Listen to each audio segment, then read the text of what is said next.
Hello, Srijan, how Hello. are you? Hi, I'm good, Sunny. Good morning. How are you doing? Good, Happy New Year. Happy New Year to you. So, this is turning out to be a very exciting beginning of the year for you, as we know. You have a Yes. concert coming up this Saturday on the Yeah. 10th. You have Hmm. a brand new course coming up, an online music appreciation course that is starting on Sunday, the 11th. Yes, that's So, right. could you maybe spend some time and tell us about both these things and more, perhaps the course? Absolutely, absolutely. I'd love to. Yeah, I mean, what better way to start a new year, right? Than with music and thinking about music and singing and listening to music and all of that. And thank you for doing this. Thank you for talking to me. It's always fun to talk to you because I always get this sense from you of wanting to know and wanting to experiment and try new things. And that's kind of what I'm doing with the course, even with the concert for that matter. I'm very excited actually to be performing with Suhail Bhai, who is a new sort of entrant into the Bay Area music scene, and he's a wonderful sarangi player. And I've never sung to sarangi accompaniment before, so that's a first for me, and that's exciting. And the other first, of course, is the scores, which I've been working hard on putting together, and I'm very excited about. Um, so I guess, I mean, you asked me about, what this cause is about and where it came from. So it comes from this fascination I have developed over the years with telling stories about music, right? And it's kind of what I do, right? Because I've spent so many years learning music, studying it with my father, with my teacher, and studying it in a completely different idiom and academics, doing my PhD, and now this book that I'm writing a biography of Pandit Kumar Gandharva. And so when I was studying the music with my father, it was, of course, learning music, like we all learn music. But of course, with my father, it was very different in the sense that I didn't only inherit music from him, I also inherited scholarship from him. Right, so he's a very well-known scholar of music also, and a lot of my formative years in music was spent at our archive of music, which is called Samvad Foundation, where there is a very vast treasure trove of rare recordings. And what we used to do there, so other than actually sitting down for riyaz and talim and all of that, a large part of my day would go in just listening to old recordings and listening under my father's guidance. And then he would be conducting his own study and his own documentation of this archival music, and I would sort of be his assistant in doing that. And then we'd get called to present archival music at various universities and for like public programs at various festivals and this and that, where in preparation for which we would go through this long process of selecting music from the archive. And just that, just curation, is a very educative. I learned so much because what you have to inevitably do is you have to ask yourself why. Why this piece over this other piece? Then what develops in your mind is a map of the tradition, right? So we talk about gharanas, but there are gharanas within gharanas. There are people who are very eager to assimilate the style of the gharana into their own music. There are people who are very eager to break out of what they see as a restriction that the gharana might impose upon them. There are people with all sorts of voices. Some people's voices are very suitable to the music that their gharana or their teaching wants them to sing, and others that where that is not the case. So there is that struggle.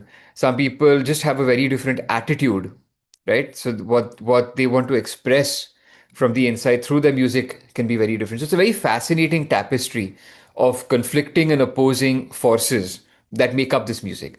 And the lesson I came, I mean, if I hate ending stories with a moral of the story, it makes it very boring. But if I had to put a moral on it, it would be that music is not one thing, it is many things. There is a certain plurality, and this is true of any music, right? But funnily and interestingly enough, what makes it different in Hindustani music is that one of the basic premises of Hindustani music is that there is a very well defined common ground of the grammar of the music.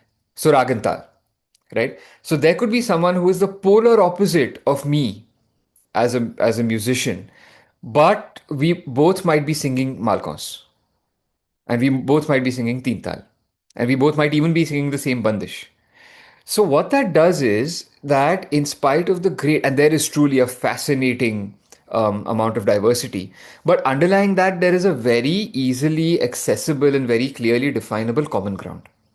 And that, I think, is an ideal sort of situation to conduct a course like this, where you can say very clear things about what is common and what is not, right?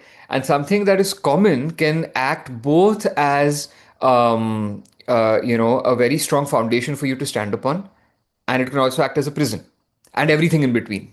It's a spectrum, and the history of how people have dealt with this is the history of khayal. So that's kind of where I'm coming from. And then what happened was that through all of this training, sort of informal training with my father, where we study this music and curate it and present it and everything, that was still, I was very much caught up in his view of music. And his view of music came, of course, from his teacher Kumarji. It came from his father, my grandfather Vamanrao Deshpande, who wrote one of the seminal books on comparing the aesthetics of various gharanas. And then it came from his work at the archives, which exposed him to a very vast, it's not the case that he learned from one teacher and then very faithfully reproduced that music and passed it on to his students. That was not the case with him at all. He diverged and turned his understanding into a very vast canvas. But it was still his canvas, right? Then what happened was, when I did my PhD, I got into, and I took that PhD very, very seriously. And I sort of went all out, and it was a very different, very fascinating journey. What that did was it exposed me to the Western world of Western ethnomusicology, that rigor. Now, interestingly enough, I'm sorry, feel free to interrupt me. I'm kind of blabbering on. No, I'm having a blast just Okay. listening to all of these things. Please keep going. So what happened there was that I found that the kind of thinking I was used to when thinking about music was very music, in the sense that how is this rag sung by this person? Where did this rag came from that rag? Or this bandish shows this rag differently and that bandish shows it differently. Or this approach to taal, and all of that, gharana aesthetics and all of that. I found that, and I'm sort of maybe being a little bit unfair and I'm generalizing here, but comparatively, Indian musicologists tend to stick to the music itself. Whereas Western ethnomusicologists tend to step away a little bit from the music and look at the society in which this music is, in which it functions. And that is what ethnomusicology is. The ethno bit of ethnomusicology is precisely that, right? Now, we say, it is very commonly said that art reflects culture, art reflects society, right? But how? Can you actually show that that is the case? And that is what I sort of took it upon myself to do in my writing, and especially through this course also. And that is, I was able to find a way to express that and to understand that through academic study, through ethnomusicology, right? So it sort of opened up a whole new window for me. Ki, Arey, wait a minute. It's not as if this is happening somewhere in the heavens that this rag came out of that rag. It's people like you and me who are doing this, right? And these are people who have their own aesthetic preferences that are different, that conflict with those of other people. These are people who have certain voices that can do certain things and cannot do certain other things, you know. And these are people who have certain social biases, people who have political biases, and all of that you can show how all of this filters into their music. And what that did for me personally in my own singing was that it lightened me up, because I tend to be very self-critical as a singer, and I'm talking about this as an example of why practicing musicians might find this course interesting, you know so even though I came from such a liberal and such an open sort of atmosphere of teaching and learning music, I found through academics that there's an even bigger world out there, or that the world I already was familiar with is even bigger than I thought it was. And it lightened me up. It turned the world of Hindustani music into a sort of playground for me to experiment with. So this course is also an experiment in a way, because it is not possible to cover the entire history of anything in one course. But it is a particular, like the word we use in Marathi is mandani, a particular putting together, a particular arrangement of the history of this course, of this music. Nice. I mean, everything that I'm hearing you say is making me ask, I think of like 100 more questions that I have, but perhaps that's the cause, I think, of this course. Yes. But I would like to ask you, bringing, what you said just a couple of minutes ago about why this would be a great course for musicians. Hmm. So who do you think would be an ideal candidate to take a course like this? Is my first question. And the second question I have is, growing up, being a student of music, we all heard our gurus say that, like, singing is important, talking music is important, talking about music, discussing Yeah, music. And what you said earlier, that looking at music from a very cultural, anthropological, and putting it in a context of time, place, politics, all of these things are very important. So yeah. what would you like to say about these three things? Yeah, no, that's a great question. Absolutely. And I think your question sort of highlights how many issues and contesting and competing complex issues there are. But what I really enjoy doing is turning all of these into a fun story, you know. So as you were speaking, I was reminded of this. So there's this bandish that I learned. And you also asked, who this course is for. So before I go on to the bandish, to answer that, it's for anyone who has some kind of a connection and an affinity with Hindustani music.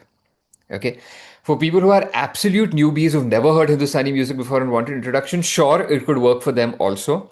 But the audience I have in mind is people who are already listening or already singing or are learning and want to sort of deepen their experience of it some more. So to come to the story, that will sort of, I think, answer a lot of what you're asking. Um, there is a famous old bandish in Yaman Kalyan. Okay. Now, again, right here, my scholarly mind is telling me, is it Yaman? Is it Kalyan? Is it Yaman Kalyan? And the answer to that question is not only musicological, it's also social, it's also political. But that's for the course. Let's not go into it right now. But whenever someone asks anybody from the Gwalior Gharana ki, what is old Gwalior, they will inevitably sing this bandish. Okay, so it goes like this. Banu re ye balaiya. It's an old Gwalior khayal. Hmm. Banu re balaiya. Ah, ah, Lyonki. Now, I'm not going to sing the whole khyal. It's a long, complex, my dad calls it a double pana bandish. It's a huge, complex khyal. Now, there is so much that you can eke out of this one composition. Like, for instance, did you know that this is among the first bandishes that was put down in notation in the recent history of what we now call khyal, right? So, Vishnu Digambar Paluskar, I'm talking early 19th century, when he stepped out of his guru's house and started traveling and everything, and this idea started sort of consolidating in his mind that he wants to start an institution, he wants to teach, and he wants to proselytize this music. He went to Mathura because it was sort of said in those days that Mathura is the seat of learning. If you want to access the ancient Shastras, the place you go is Mathura. Now, why? How did Mathura come to be this place? Right? Why was it so incredibly difficult for someone of the caliber of Vishnu Digambar Paluskar and his students and peers to put this bandish down in notation? So the first bandish he actually put down in notation was Avagona kijiye goni sanga. This is an old Yaman Kalyan bandish. They say it took them 10 days to put this bandish down in notation. Right? Now, for you and I, that's like, what? It would probably take us, a very short amount of time, like 15 minutes probably, to put it down in notation if we sit down to work on it. But that's because of them. That's because of the work we did, that they did at that time. But how did Hindustani music come to a situation where notation just didn't play a role at all? That it was so difficult that it had to be invented. Paluskar had to invent a notation system. That's one question. Why did Paluskar want to put it down in notation at that time? What was his history? How did he do it? Okay, that's one sort of whole stream of inquiry that we might go into a little bit. Okay, now, did you also know that this text, Banure Balaiya Lyongi Aaj Suhag Ki Raat, it seems like romantic text about a Suhag Raat, all right? But it actually comes from the Vallabh Sampradaya Pushti Marg ethos. Okay, that is set in that Braj area. Gokul, Vrindavan, Mathura, that whole area. So there is this whole sect which is very well known. What we call Haveli Sangeet, all of that comes from there. Okay, so they have these standard texts, and you find these texts. Another text that you're probably familiar with, Sani, because of your training, is Pyari Pag Hole Hole Dhariye in Bihagada. That is a Vallabh Sampradaya text. And it is sung to this date in that context, but not the way we sing it, not in Bihagada or in Kalyan. It's sung in there. They have their own Drupad esque sort of way of singing it with Pakhavaj and everything, right? So then there is that whole history of why it is that we sing in Braj Bhasha. So what is the role that that context plays in this music? Okay. Acha. Now this is sung in Jhumra. Now, where did the Jhumra Theka come from? Like I've learned it in Jhumra. So where does the Jhumra Theka come from? I was just watching this interview of Suresh Savalkarji the other day where he says that Jhumra is not a tal, it's a Theka. And I was like, yes, that makes complete sense. That sort of tied together everything I've been studying about tal and Theka for me. But what does that mean? What does that mean? What is the history of it? Till what point in history do you have tal and when does it become Theka? Okay. Acha, then, if you listen to the old Gwalior people sing it, like Krishna Rao Shankar Pandit, for example, that music sounds very odd to our ears because we're not used to it anymore. Okay. So, later people who sang it, they changed it in very fascinating ways. So, for who are so like two examples, two very different examples I can think of right now are Gajanan was Joshi, Ulhas Kasharkar ji, right? So they brought a very different discipline to singing this music. Kumar Gandharva, the tradition that I am affiliated with, he brought a very different aesthetic to this music, right? So, I mean, just to sort of very crudely and in a quick nutshell tell you, Gajanan Bua Joshi, Ullas Kasharkar, they brought a certain disciplinary and rigor to their singing of this bandish. Gajanan Bua used to say कि इस बंदिश में पूरा कल्याण है. This bandish has the entire span of Kalyani, right? It's very, very rich bandish. If you listen to the whole thing, you'll see, right? Whereas Kumarji would say that no bandish can contain the full rag. And he would say that what I want to do, कि उस बंदिश में जो राग है, वही मैं दिखाऊंगा. Okay. Now, it is not about who's right and who's wrong. It's about what their music is, what music is to each of these people, and how they sculpt and fashion their music, and how they sculpt and fashion their entire understanding of what they're doing when they sing. I don't know if this is making sense. I think I sort of meandered a I little think bit. it's making a lot of sense. And again, what I'm hearing you say is the people that are responsible for a certain thing to be a certain way have to also be studied while studying that art form, because it's Yes. kind of almost it's hard to separate that. And if you study it out of context, it makes very little sense, which perhaps to a lot of us as students of music. And if you the way we have studied with the theory on one side and the singing on one side, and especially the typical exam culture that a lot of music Yeah. students or musicians study with, which is what is available commonly. It really disconnects a lot of these concepts. And what you're talking about is bringing everything together and putting little pieces of the puzzle and looking Yeah. at it, trying to look at it as much as a holistic picture as possible. Absolutely. And see, the other thing that happens because you mentioned exam culture. Now, if you look at any textbook, exam textbook that talks about this rag, about Yaman Kalyan, you will be told that it goes Nire Gama Dhani Sa. All right. But then in old Gwalior, Re Gama Padhani Sa, you'll find it in these old editions. Okay. Now, if you know the history of it, if you know, for example, the fact that it was when Bhatkhande ji did his work, and then his successors, so Ratan Jankar ji and Devdhar and a bunch of other people, when they did their work, it was then that we started thinking in these terms. Right? But before that, in the older traditions, they weren't thinking so explicitly about right and wrong in this way. They were thinking about right and wrong, but about other things in other contexts. You know, so see, the thing is that it's hard enough just to sing one sur properly. Right? You and I know as singers how hard it is to put up one basic performance. We are always dissatisfied after every performance. Yeah, this could have gone better. That could have gone better. But as a listener, you can listen much more deeply. What often happens with students of music is that you only learn as someone who eventually wants to sing. I've felt this happen with me. I know it has happened with you. It happens with everybody. है ना कि you're always thinking about what I can take from this music as a singer, and that inevitably is limited by where you are as a singer in that moment, which is all great. There's nothing wrong with this. It's a great thing, right? But as a listener of music, can you elevate your connoisseurship? Because what are you as an artist if you're not a connoisseur, if you're not a rasik, right? And for listeners, for people who don't aspire to become stage performers but are very invested in music, and that is a community that I think is incredibly valuable, right? Rasik hona, to be able to listen to the music for the sake of listening to the music, but not necessarily just as relaxation. Ki, okay, oh, I'm going to create my presentation or work out at the gym, and this is going on in the background. ऐसे नहीं.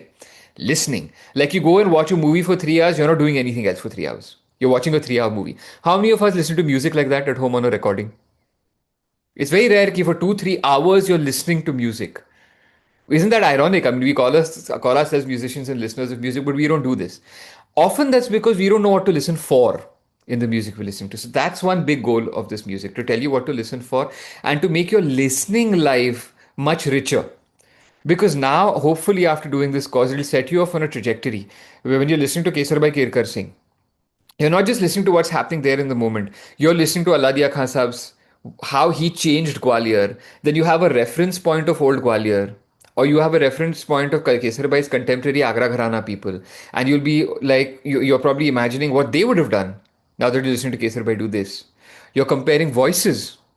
So acoustics is another thing subject that is dear to my heart that I study, and so there are so I mean we should probably talk about how this course will progress, Yes, I think that right? was going to be my next Yeah. question. That what I'm understanding is, and I've attended sessions with Satyashil ji, so I know that Mm.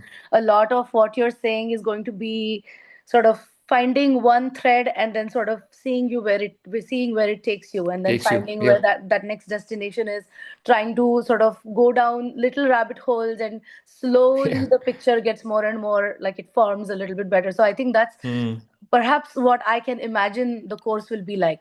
But what I want to know now is, what is this going to be in the, so if perhaps a student of music or a listener is now Mm. signing up for this course, where is do you have like a sort of a master plan that over Yeah. the next 1 year or over the next 2 years, these are the different levels of the courses that they can take to slowly sort of Sure. work towards one goal? And also, my second question, before I forget, my second question is that how can this you talked about how this helps you as a listener and this helps you as a musician, it helps you listen better, but what is the risk of perhaps getting so much into the academics and into the aesthetics and into the all of these topics? Does it somewhere take away, you think, from you as a performing artist, or does it just only do positive things? That's a great question. That's a great question. Thank you for asking that question. So let me answer that sort of off the top of my head. What it might do is take you away from your current understanding of music. This happens to be on a regular basis, right?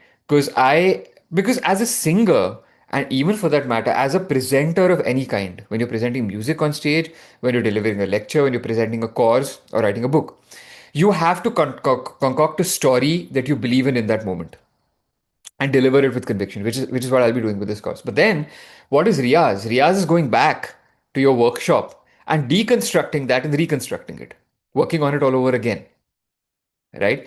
That is what I hope this course will do for everybody, because I know it's doing it for me. I mean, the reason I'm so kicked about it is because it's already doing this for me. So my understanding of this tradition of my own music has already changed in the formulation of this course. So I will consider this course a success if the participants are unsettled at the end of it, and if their understanding of music has changed, and if they begin to ask questions about things that they were taking for granted. Whether that is a positive or a negative depends on what you do with that. So, two possible outcomes. One could be that you think, all right, this is all great, but this is not for me. I'm just going to do my riyas. Fine. Okay. But if you're like, okay, wait a minute, this is great. And what do I do with this now? Now I have to think about this and work on this and contemplate this. And if someone, I know I'm going to try to do it, but if someone can actually try to think about these things and allow it to impact their musical lives as singers or as listeners or as students of music or as teachers, then it would have been a real success, right? So that said, your previous question about how the course, the mechanics of it, how it will actually run. I intend to repeat this course, of course, after this cohort is done, but it might change depending on how it goes, and I'm very open to feedback from participants on what went well and what didn't, and all of that. I also want to run specialized courses. So I'm conceiving of this as a very broad-ranging bird's eye view course.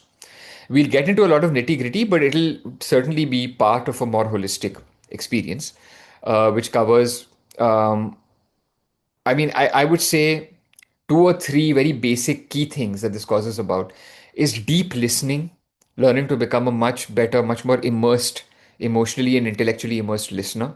That's one thing. The other thing is gaining a broad, sweeping, sort of big history understanding of where this music came from and where it has gotten to and where it's going, right? And the third thing is just in general, freeing yourself up to ask better and more informed questions about this music, right? And then, other than that, after this course is done, I will be conceptualizing and creating smaller courses that are very focused. So, for example, just one course on one gharana, or just a really in depth excursion into the music of one musician, right? So, for example, two things that I'll give a bit of a trailer of in this course are two topics that I not exclusively, especially work on. One is vocal acoustics, and the other is Kumar Gandharv, because I'm writing a biography of Kumarji, so I'm very, very invested in his music. So, although this course will begin with a historical overview, and the historical overview also, by the way, is not going to be an academic experience. It's going to be a storytelling experience. So, I'm going to involve you guys in a very broad, sort of very fascinating and tumultuous, dramatic rather, history of this music. And we'll be listening to a lot, and I'll be singing and demonstrating. I might even get participants, depending on the overall musical level, to sing a little bit. And then we'll get to the gharanas after this ancient history period gets done. And that'll be the gharana phase then. Of course, during the ancient history phase, I will also be discussing basic concepts of music. Concepts as basic as raag and taal. Many of the participants who've already signed up are already students of music or are singers and they already know this stuff. But some are not, so for their benefit, but also for those who already know this stuff, Raag and Tal, na, the interesting thing is they what it means has also changed over the course of history. So that's what I'll be going into for them, right? And then the Gharanas and how the Gharanas evolved and how by listening, through listening, not through dry discussion, but through actual listening, pointing out, oh, this is Gwalior, this is Agra. Within Agra, this is what this person does, this is what that person does, that sort of thing. And then there'll be these special sessions on Kumarji and his uniqueness on the context of this whole thing. There'll be one session on Kumar Gandharv's uniqueness, one session on vocal acoustics, in which I'll get into, like, the harmonics that come out of the tanpura, the harmonics in your own voice, why voices sound the way they do, which has a lot to do with musical aesthetics, why certain people like certain voices, and then what is actually happening acoustically inside of those voices. Yeah, so that's kind of what this course is about. And then all of these things that I touch upon, gharanas, aesthetics, listening, acoustics, particular artists, history, these are all then going to be turned into individual courses that will go into much more depth in each of these. So this course is a 3 month course, some basic rudiments about it, and we meet every Sunday morning at 9 p.m. California time, PST. Okay. That's been chosen so that on the East Coast it's 12 p.m., so it's still accessible. And in the UK, where I think there is some interest, also it is still at an accessible time. It is not for people in India because it's impossible to find a time that works for everybody. Right. So it is for people, it's mostly targeted to people in the US. In the US. So it's at Can 9 you a.m. tell on us again the Sundays. name of the course, the fees, Yes. and also where one how can one sign up for it? Sure. Yeah. So then I've called the call Ras Aasvaad. That also has a bit of a story behind it. So Ras Aasvaad was the name of the Hindi translation of one of my grandfather's books, where there are short biographical sketches of various Hindustani musicians. And I thought the end goal of the course is basically this, कि हिंदुस्तानी music का जो रस है उसका आस्वाद और अच्छे तरीके से लें. That's what Hmm. the course is for. So it's called Ras Aasvaad. It's priced at $399 US dollars. And this is for 12 sessions of 90 minutes each. So it works out as 30 something dollars per session. So I've Great. made it kind of accessible and affordable. Hmm. And it's a weekly course. The other thing I'm excited about is that everyone who participates in the course will become a part of this WhatsApp community. And I hope for that community to grow. And between sessions, there will be an ongoing discussion on the community. We will each share recordings that we've been listening to based on the previous session. And that community will sort of go on in perpetuity. As I do more and more cohorts of the course and as I do more specialized courses, those guys will join the community. So the aim is eventually to build up a largish community of informed and interested, dedicated listeners. Great. And how does one sign up for this course? Right. So you can visit my website. It's srijandeshpande.com. I think we'll post a link to it. And there is a Sure. Rasaswad link there where you can go, you can read more about the course, and there is a sign up link there as well. Wonderful. That's great. It's very exciting. As a student, as a musician, I'm very excited and I'm hopeful that I'm able Hmm. to participate. Oh, I'd love to have you. And I'm also excited for the community here to be able to take advantage of something like this. All the best, and thank you so Thank much you. for joining us today. Thanks so much. Thanks for doing this, Sunny. And I look forward to this cause and look forward to having you and everybody in it. Great. Thanks.